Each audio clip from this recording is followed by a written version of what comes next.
Едукативна работилница денес се одржа во Шуто Оризари во рамки на проектот Стоп за злоупотреба на визната либерализација.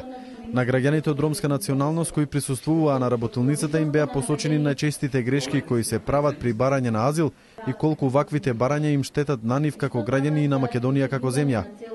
Не е решение некој да ве лаже, не е решение некој да ве злоупотребува и немојте да верувате дека таму ве чекаат со широко расширени раце и дека на тие земји сме им уште ние потребни и дека така едноставно симни се од автобус и веќе си азилант во Белгија, азилант во Холандија, дека во Шведска си, дека ќе добиваш 2000 евра социјална помош.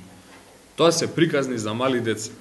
Вие сте доволно возрасни, доволно разумни луѓе, за да сватите дека некој сака да ве злоупотреби. Република Македонија годинава е председавач со декадата на ромите. Како земја сме горди на воведувањето на безвизниот режим. Целта на оваа визна либерализација не беше за да ние ја злоупотребуваме визата и идеме и остануваме таму, а него целта беше да користат за нашите студенти, за нашите бизнисмени, за нашите слободни посети. Еве имаме понекогаш веселби кај нашите роднини, за да можеме во таа релација едноставно Македонија направи голем напор за да дојдеме до таа визна либерализација.